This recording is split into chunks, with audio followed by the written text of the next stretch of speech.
Once upon a time, a caravan of traders would brave dust storms and bandits and travel through a cruel landscape, all the way from China and India to Samarkand. They carried with them porcelain, lacquerware, spices, gems, furs, incense, ivory, and of course, silk, that mysterious cloth from China, worth its weight in gold. But they also brought with them extremely influential commodities, things which they could not carry in their camel bags: music, culture, and the great religions of the day, Buddhism and later Islam. While traders brought with them the secrets of printing, paper-making, tantric sex, and wine-making, they also exchanged stories and ballads all along this route. This is the story of the Silk Route, and this is the story of the cities and people along that route, the story of Uzbekistan.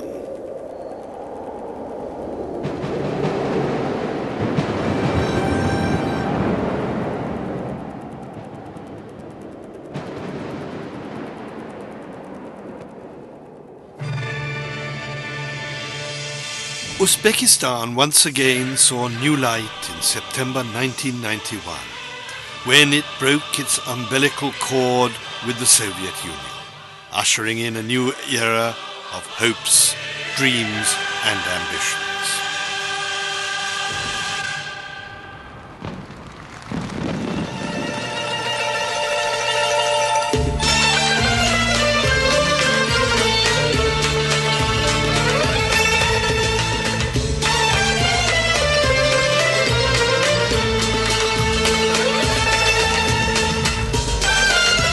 Uzbekistan today is on the verge of writing history. Its people, calm and easygoing, are nevertheless committed to achieve the dreams of a nation.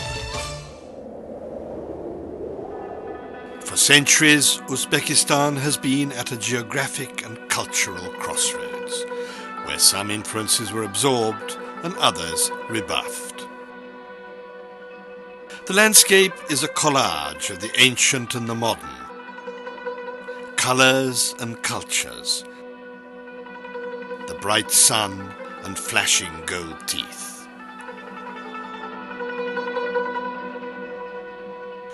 Being on the ancient Silk Route, Uzbekistan shares a common legacy with several countries in this part of the world.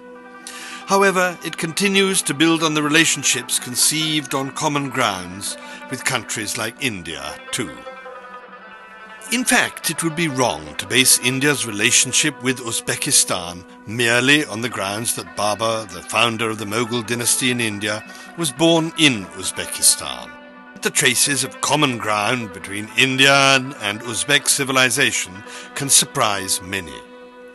Almost all historical events, either man-made or natural, in any one country had direct repercussions in the other. History shares amazingly similar tales in both the books. Once the great Indian king Ashoka adopted Buddhism, he took it upon himself to spread the message of peace to all parts, including Central Asia.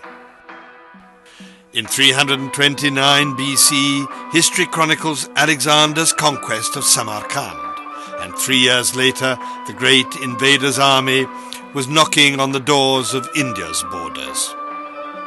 The rise of Islam was also almost simultaneous. The Arabs conquered Sindh in India and Samarkand in Uzbekistan almost in the same year, around 711 AD. The Arabs conquered almost the whole of Central Asia, and Uzbekistan too became a part of the Islamic Caliphate.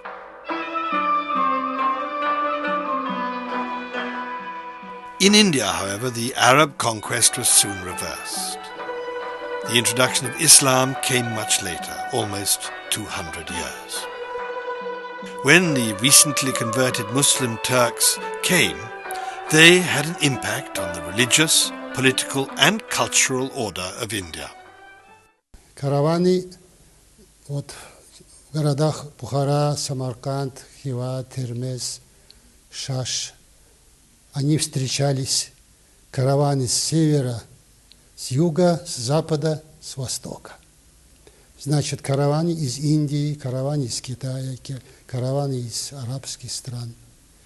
Поэтому вот этот Центральной Азии привлекает внимание ученых и Запада, и стран Ближнего Востока, стран Севера, Китая, стран Индии, Южной Азии. Потому что здесь встречаются различные культуры. What happened in medieval times around the 8th to the 14th century changed the course of history of both these countries. The people of India and Uzbekistan came in close contact with one another, albeit with a bit of force. As a direct result, people and knowledge and ideas moved from India to Central Asia and vice versa. The result was a phenomenal outburst of intellectual awakening and cultural effervescence in Uzbekistan. For instance, Abu Jafar Muhammad Ibn Musa al-Khwarizmi, regarded as the father of algebra derived from the Arabic word al-jabra, was the first to use the Indian system of numerals, and the Indian invented zero. His astronomical charts, known as Zij, were also based on Indian calculations. There was also Abu Ali ibn Sina, an encyclopedist who excelled in geometry, physics, astronomy, and musicology. He wrote 200 books, 45 of which were on medicine. Ibn Sina made extensive use of Indian works of Charak and Surusta to compose the Encyclopedia of Unani Medicine, Al-Qanun. But perhaps the greatest genius of them all was Abu Rehan Muhammad Ibn Ahmed al-Biruni, or just al-Biruni. A versatile genius excelling in all physical sciences, mathematics, astronomy, mineralogy, etc., he successfully attempted to measure the circumference of the earth and calculated the number of days in a year. He carried out these experiments in India. The results were extremely close to the findings of modern science. Out of 150 books that al-Biruni wrote, 20 are on India. He travelled extensively in India for 17 years, studied Sanskrit at Varanasi. Being an Orthodox Muslim scholar, he was the first Arab Muslim to point out that despite all the polytheism and idol worship, at a higher level, Hindus believed in one God. In his academic arguments, he would often quote from Lord Krishna. An Orthodox Muslim quoting Lord Krishna, something quite unthinkable in those times. Прошло 1000 лет, как говорится, посещают наши, как говорится, ученые и государственные деятели в Индию и государственные деятели, ученые Индии в Среднюю Азию, особенно в Ташкент, Узбекистан. Вот, например, можно привести, да, это самое. Вот, например, я могу привести, были такие выдающиеся государственные деятели Индии, премьер-министры Джавахарлал Неру, Лал Бахадур Шастри, Индира Ганди и президенты Раджиндра Прасад, Гири, Закир Хусейн и другие. The exchange of intellect and people's ideas carried on through the centuries. Even in the 20th century, India and Uzbekistan, which was then a part of the former Soviet Union, continued to greet the geniuses of their times. Hindustan और Uzbekistan के ताल्लुकात बहुत पुराने हैं. हमारे लोगों के बीच दोस्ती के रिश्ते बहुत गहरे हैं और हिंदुस्तान और उज़्बेकिस्तान के बीच एक दूसरे की तरफ एक ख़ास किस्म की खिंचाव है. तो इसीलिए और ख़ास तौर पर जब हमने यूनिवर्सिटी में हिंदी सीखने का फ़ैसला किया तो उस वक्त हिंदुस्तान अपने आप को हमें खुल रहा था. हिंदुस्तान के लीडर्स पंडित जवाहरलाल नेहरू आए, फिर हिंदुस्तान की फ़िल्में आ गईं और हिंदुस्तान से मिले हुए बहुत से यहाँ प्रोग्राम आने लगे. तो ये भी हिंदुस्तान की तरफ देखने के लिए एक अच्छा कारण था. मैंने उस ज़माने में पंडित नेहरू को और इंदिरा जी को सड़कों में बच्चे के हैसियत से रहकर उनको इस्तकबाल किया है।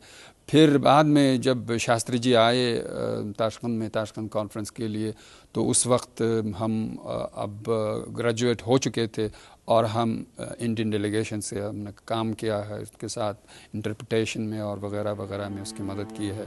Tashkent is perhaps one of the most memorable places in the contemporary history of India. It rose to fame in India in 1966 when the Indian Prime Minister Lal Bahadur Shastri and Ayub Khan of Pakistan signed the famous Tashkent Accord. And it was here that the great leader of India breathed his last. The procession moved many a heart in the streets of Tashkent. There was hardly an eye without tears. Uzbekistan today has a street named after the former Prime Minister as a testimony of the people's respect for him. And there's not just a street, there's also a school where hundreds of curious children take keen interest in India, its culture and the language.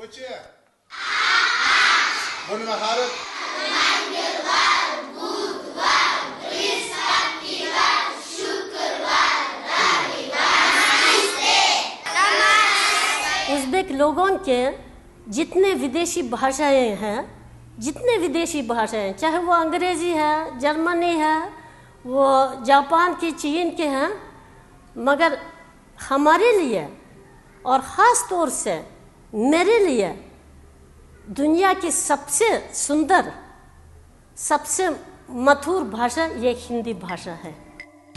In fact, India was perhaps one of the first to realize the inevitable. In 1991, 2 weeks before Uzbekistan got its freedom from the Soviet Union, India invited President Islom Karimov to be the guest of honor at the celebration ceremony of Indian independence. Standing at the Red Fort marked an important moment in the history of the relationship between the two countries. The Red Fort was built by Shah Jahan, the great-great-grandson of Babur, who was originally a native of Uzbekistan. History writes its own version of time, sometimes as a witness and others as a passive onlooker. Today, it's transition time for the Uzbek people, who will take this country to its logical destiny. To feel the spirit of this nation, one only needs to look at its gigantic forts and ramparts that have stood tall throughout these centuries, at times turbulent, but always inspiring.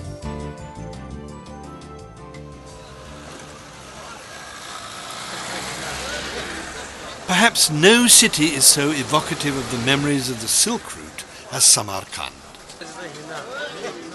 In fact, Samarkand is to the Silk Route what the Taj is to India.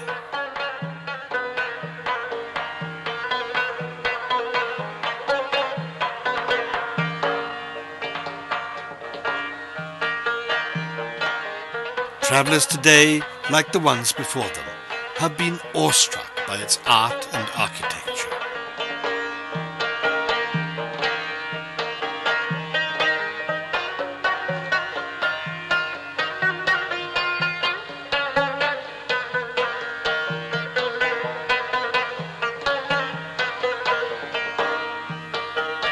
As the golden rays of the rising sun kiss the massive structures at the Registan Square, time stands still.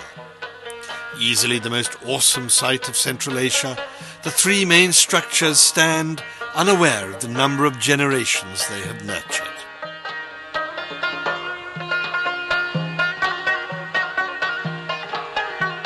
This seat of learning was distinguished by some extremely illustrious teachers, like the great mathematician Ulugbek himself.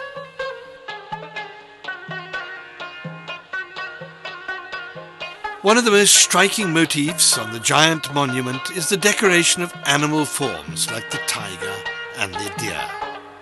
This is a rarity in the Islamic world which prohibits depiction of live forms.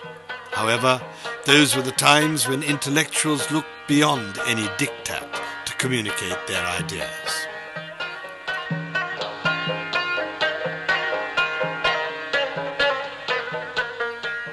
Today, as the fascinated visitor enters through this portal of time, trinket sellers, musicians, artists surround you, transporting you to another world of timelessness. It's time to put up one's feet and enjoy some traditional Uzbek showmanship.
The crafts of Samarkand, or rather of Uzbekistan, bear an uncanny resemblance to the crafts of India, particularly of Kashmir.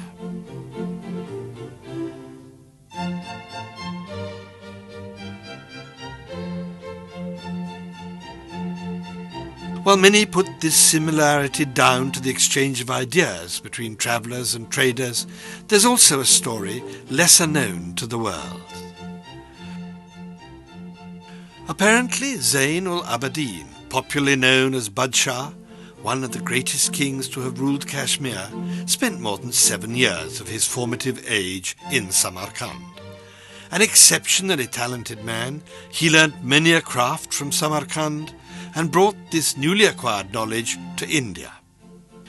Embroidery, carpet weaving, carvings, papier-mâché, and not just these crafts, but also the motifs have merged across the geographical and political boundaries. This art and architectural marvel can be witnessed in many parts of India, perhaps one of the greatest legacies of the Mughal dynasty, or even earlier Islamic influences.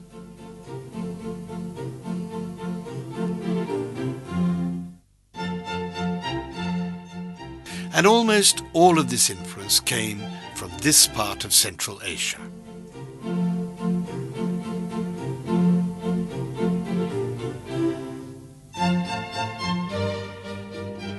Almost everything in Uzbekistan sings the praise of its emperor, Amir Timur.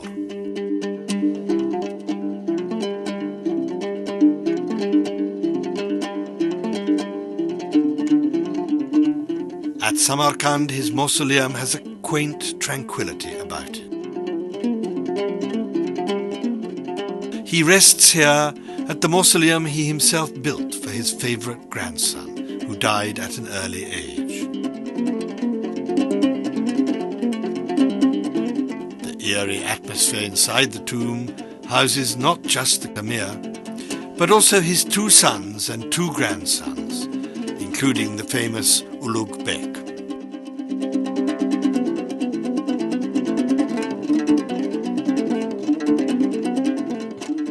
Ulugh Bek was probably more famous as an astronomer than as a ruler.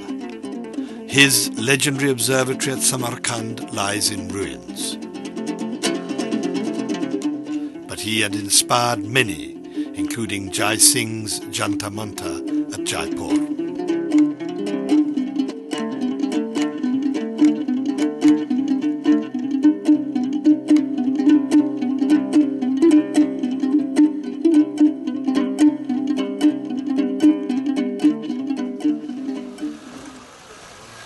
But what is remarkable about this city from the past is its colourful bazaars. Noisy and vibrant, defying time.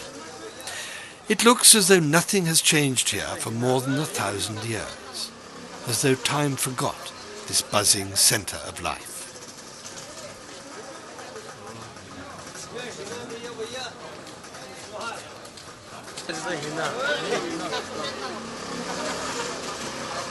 The bazaar is surrounded, almost engulfed, by another interesting monument called Bibi Khanum Mosque. There are various legends associated with this spectacle. Some believe that when Amir Timur returned from India, he decided to construct a mosque much grander, much more gigantic, more magnificent than any other mosque anywhere. He recruited the best of masons and architects from all over the place.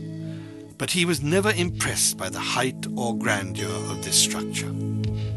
Another legend has it that his Chinese wife, Bibi Khanum, decided to build this mosque while Amir Timur was away in India, and thus the name. The world's largest Rahel, where the Holy Quran is rested, is placed here in stone.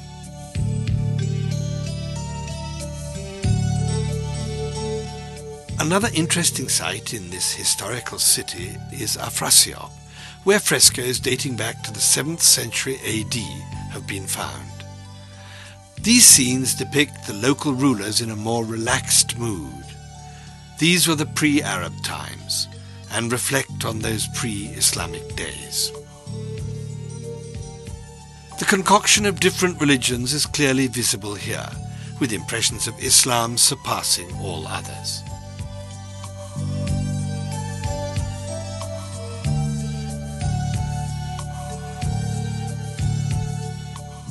The State Museum of Cultural History houses a kaleidoscopic display of Samarkand's heritage. Close to Samarkand, the mausoleum of Imam Bukhari is one of the holiest spots of Islam. This great Muslim scholar studied the words of the Prophet Muhammad. His hadith is widely regarded by many as second only to the Quran for Islamic law. Many newlywed couples come to this holy shrine to offer prayers, seeking the blessings of the Almighty.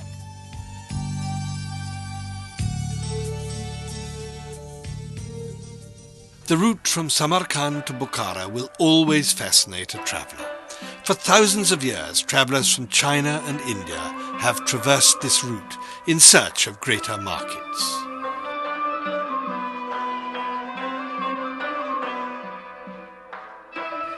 Looking at the skyline of the city, it seems as though different centuries have bequeathed their own impressions.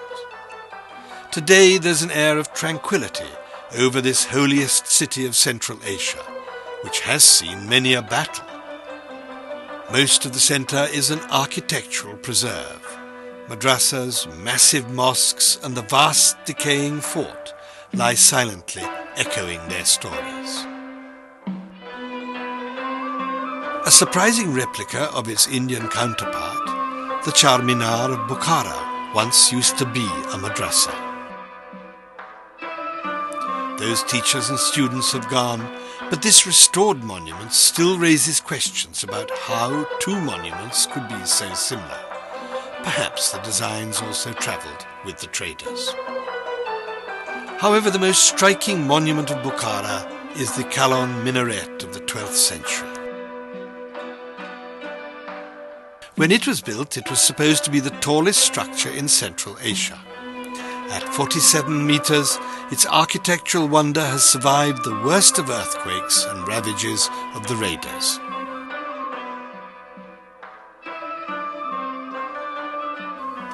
At its foot, the 16th century Kalon Mosque is big enough for more than 10,000 worshippers.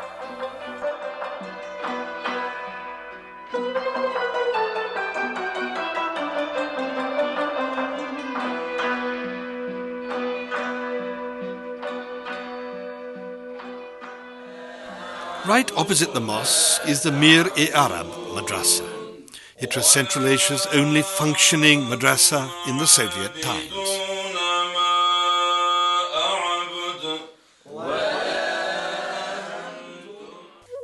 The oldest structure of Bukhara, the Ark, is more like a town within a town.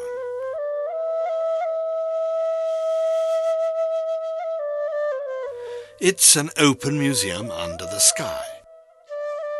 The remains of what was once a prosperous place to live in.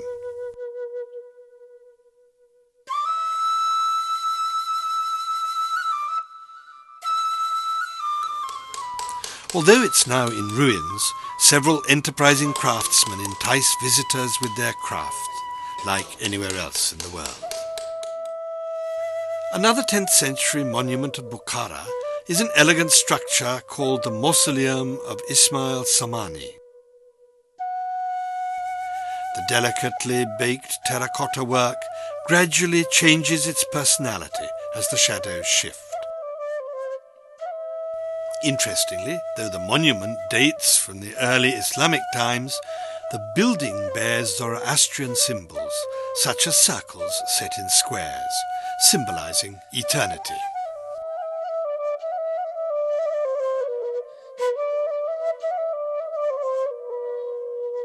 Bukhara and the desert city of Khiva, both open museums, have been in the eye of many storms.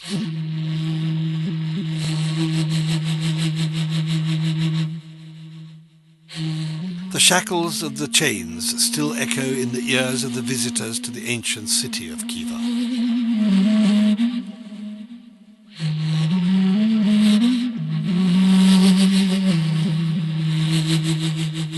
This was once the center of the slave trade. The times have changed. Many 100 years have passed.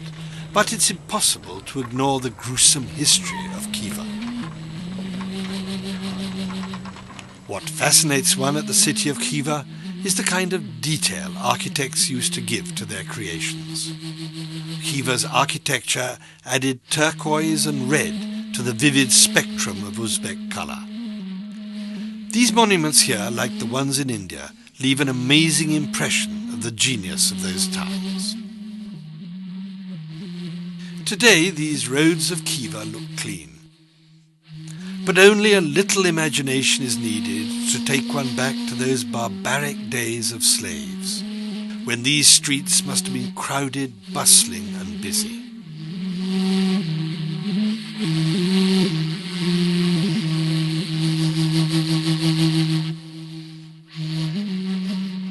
Interestingly, like India, the Islamic legacy called the Jama Masjid is here at Khiva too.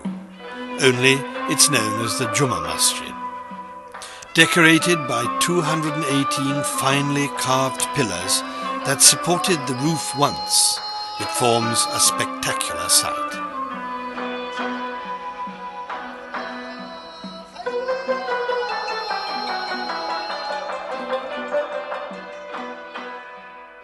One of the many madrasas here, Muhammad Amin Khan Madrasa, has now been turned into a hotel that beckons the tourists with all the colours of this region.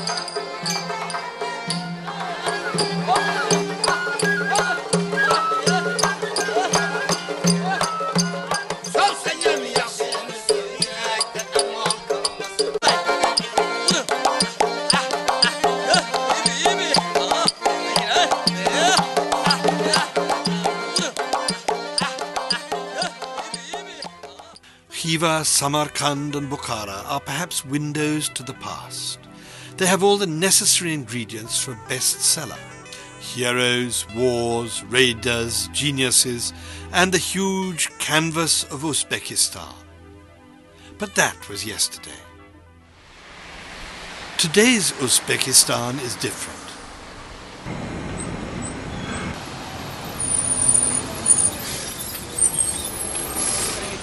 Tashkent is perhaps the best icon of the Uzbek spirit, modern and progressive, and yet with its feet firmly planted on the ground.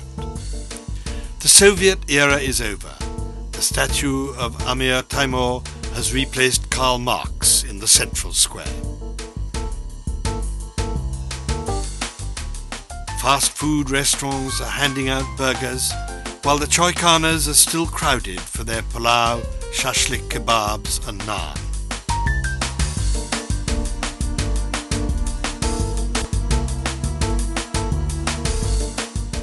Even the names of food are similar to those on the Indian menu. In food cuisine, you have the same thing, korma, kebab, yakhni, so much so that even khichdi, even the word, the food samosa, which they call samsa, though it is normally stuffed with pumpkin and not potatoes. Pulao, all these dishes are common there. Even karam paratha we had there. One of the great surprises was to find that our tulsi plant, which is held sacred, is also grown almost in all the houses in Uzbekistan and regarded as muqaddas, which brings about a certain commonality which one would never have thought before. If one looks at the elaborate marriage ceremony, one sees Uzbeks have adopted to the new world. While the groom and the bride wear Western trousseau and exchange rings and promises, the couple later indulge in the traditional nikah too.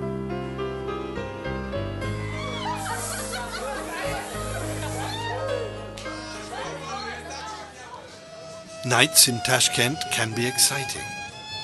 Broadway Street is like the Champs-Élysées of Paris or Park Street of Kolkata.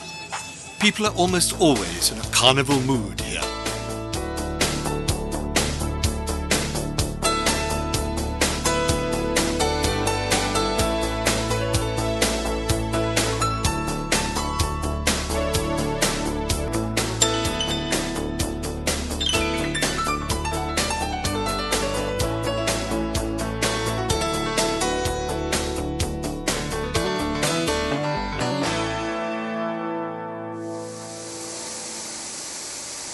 Tashkent, the capital, is perhaps the biggest city in Central Asia.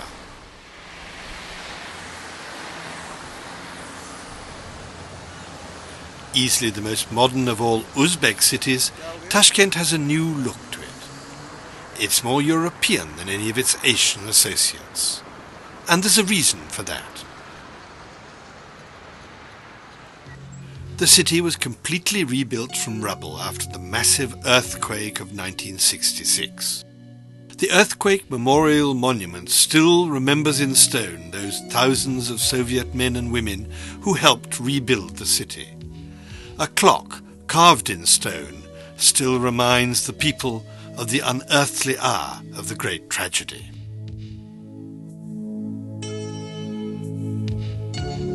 Uzbeks are good at remembering. The war memorial, designed to depict an old woman waiting for her sons to return from the war, touches the heart. Names of the unsung heroes of the Second World War, when Uzbekistan was still within the Soviet Union, are enshrined here. A generation has passed since, but their loved ones still come here, almost like a custom.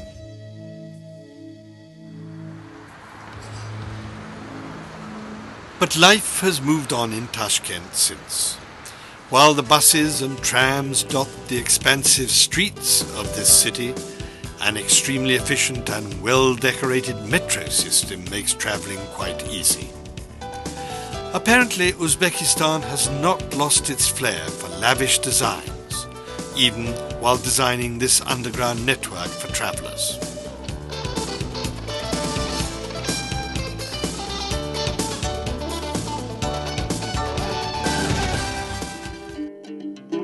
The forts and ramparts of Uzbekistan and India have stood tall through the centuries. Their transition to cities of concrete and cement has also been parallel. From Tashkent to Delhi, from Samarkand to Mumbai, cities of both Uzbekistan and India continue to share a common destiny.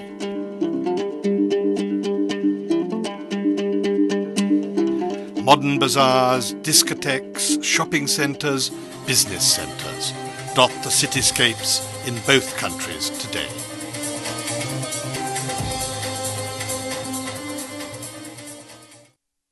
آخر insan hayot kana muçi kelatek. Vicdan amrike boysunuz gerek. Mister yodemeyin. Travelling across this city, one is amazed at the influence of India on the citizens. Cinema has been one of the greatest ambassadors of Indian goodwill to this part of the country. While names like the legendary Raj Kapoor and Mithun Chakraborty are still popular with the urban as well as the rural populace, the newer generation has their own favourites. Shah Rukh Khan and Juhi Chawla are the clear winners.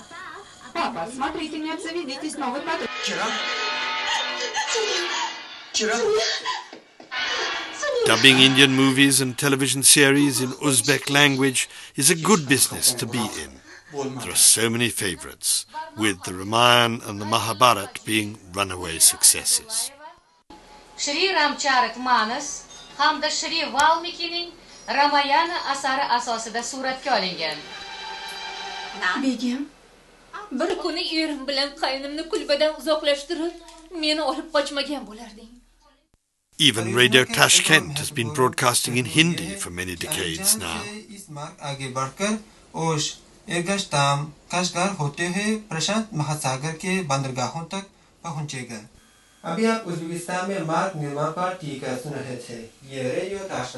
विदेशों के लिए प्रसारण शुरू हुए 50 साल से ज़्यादा हो गया। ये 12 भाषाओं में 14 घंटे के कार्यक्रम है। 70 से ज़्यादा देशों से चिट्ठियाँ आते हैं, इसमें से ज़्यादा हिंदुस्तान से हमारे श्रोताओं से चिट्ठियाँ आते हैं। हमारे श्रोता हिंदुस्तान की बिहार, मध्य प्रदेश, उत्तर प्रदेश, हरियाणा में बहुत हैं। Most of these impressions of India and the fondness for the Hindustani language have been generated by the State Institute of Oriental Studies at Tashkent, which offers a course in Hindi and in Urdu.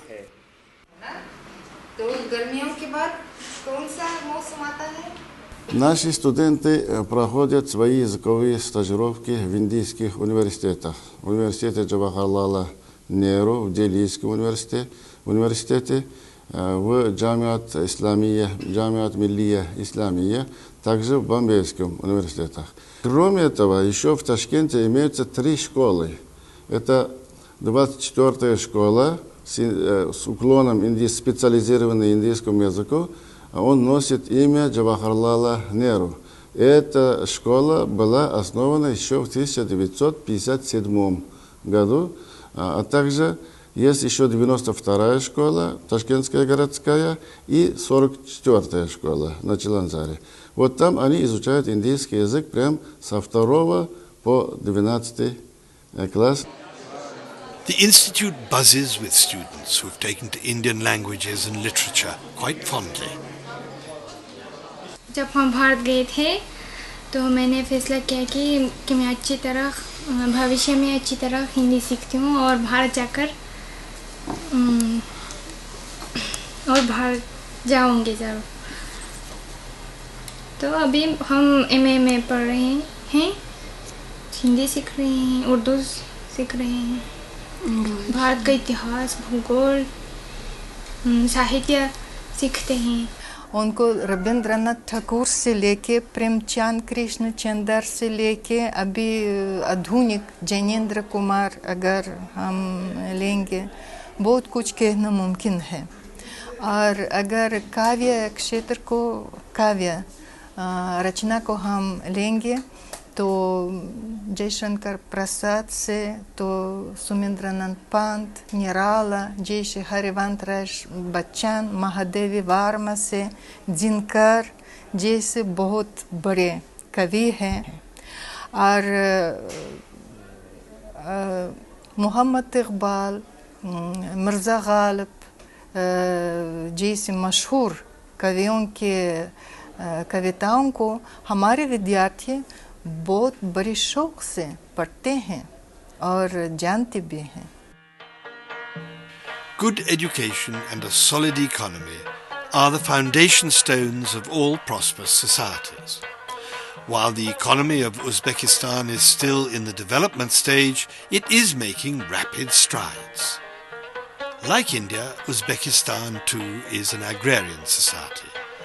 Agriculture is and has been their most important source of income. However, in the Soviet days, Uzbekistan grew only cotton.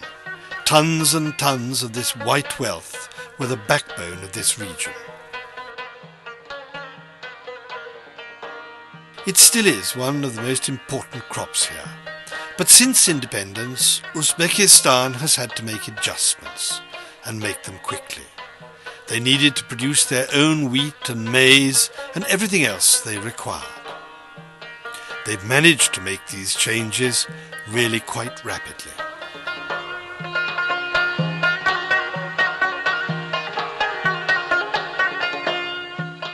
This country is also endowed with rich reserves of metals and minerals. For instance, it's one of the largest producers of gold in Asia. Investment in heavy industries like automobiles is a sign of things to come. The markets may open up for investments, albeit a little cautiously.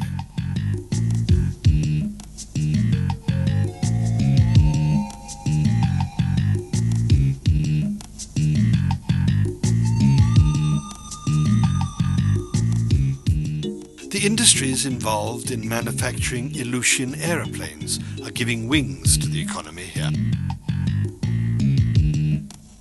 The country has good reserves of natural gas and is playing a major role in supplying this essential commodity to neighbouring countries.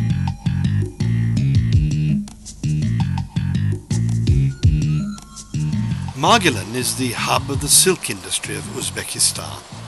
It's believed that they learnt this craft of making silk from Chinese traders, who otherwise kept this a well-guarded secret.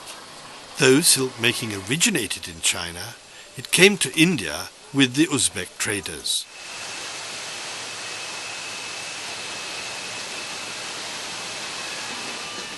And of course, everybody loves good tourism.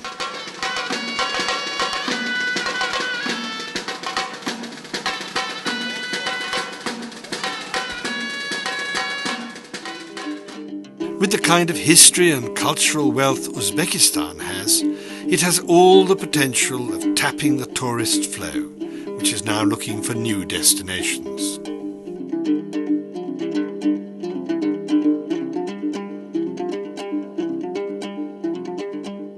In the tourism industry, big changes have taken place. First of all, almost 95% of the tourist facilities have been privatized.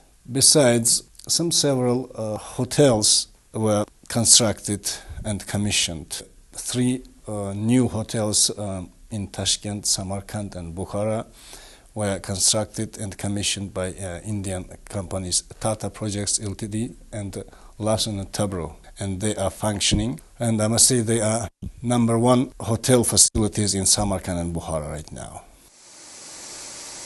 Tashkent's circus has always provided wholesome family fun, packed with some daring feats.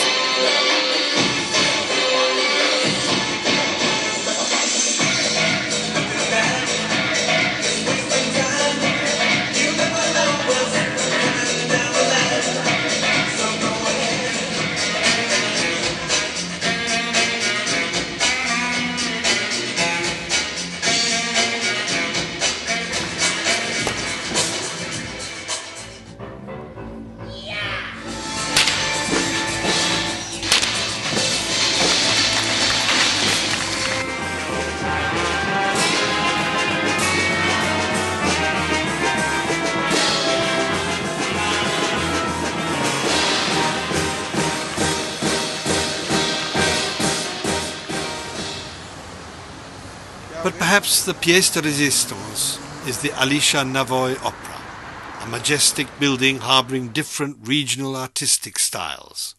It forms a perfect setting for a wonderful evening.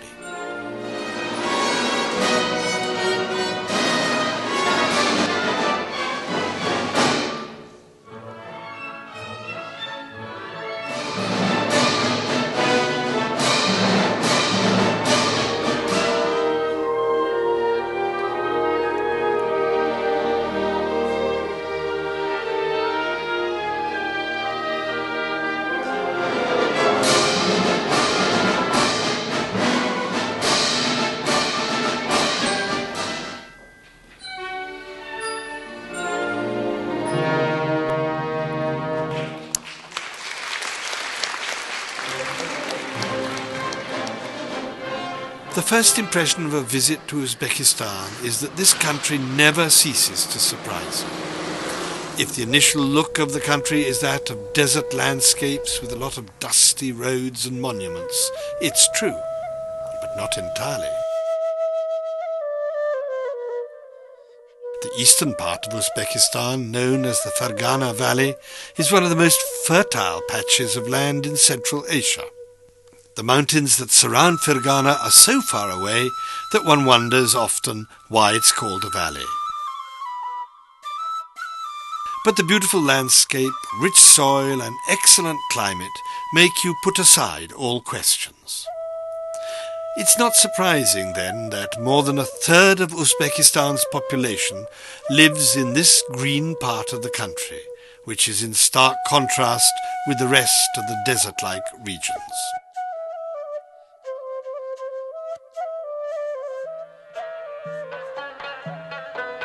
The story of Fergana's fertile valley would never be complete without its enchanting orchards.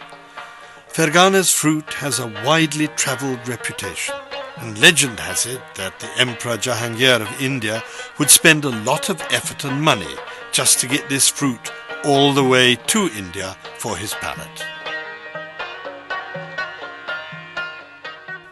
Andijan, which is Uzbekistan's main oil-producing region, has other claims to fame too. This town is the birthplace of Zahiruddin Baba, who inherited his father's kingdom before he was a teenager. He first ruled Kabul for more than 2 decades, before marching into Delhi in the 16th century. Though he ruled here for only 4 years, it was the beginning of a long saga, which we know today as the rule of the Mughal dynasty.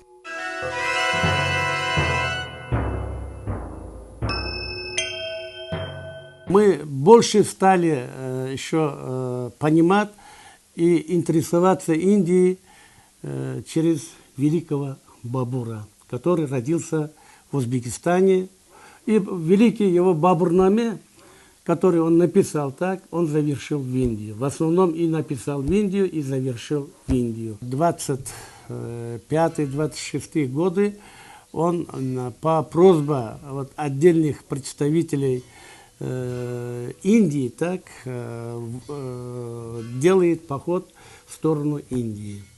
Значит, в районе Панипати они встречаются Иброхим Лоди, император Индии, и Захирдин Мухаммад Бабур, но их встреча завершается победой Захирдина Мухаммада Бабура.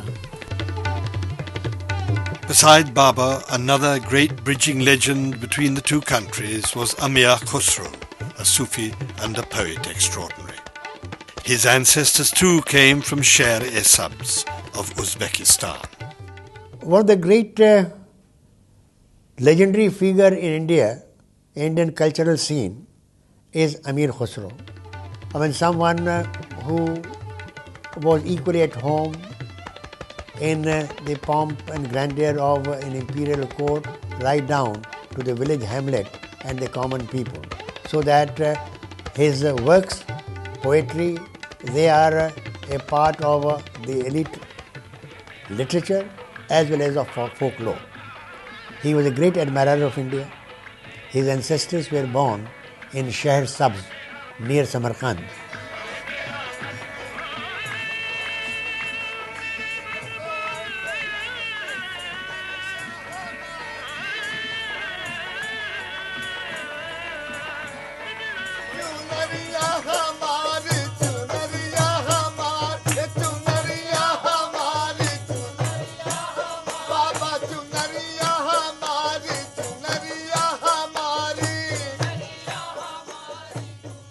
Perhaps one of the greatest Indian poets of all time, Mirza Asadullah Khan Ghalib, also traces his roots back to Sher-e-Sabz. People of Uzbekistan are aware of this legacy and have commemorated this legendary poet by naming a street and a madrasa after Mirza Ghalib.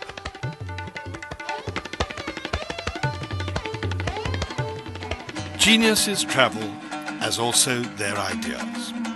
The Qutb Minar and the Qalam Minaret stand tall as witnesses to the exchanges between India and Uzbekistan. While the Jantar Mantar draws inspiration from Ulugh-Bek's observatory, the people of India and Uzbekistan are rediscovering each other from their legacy.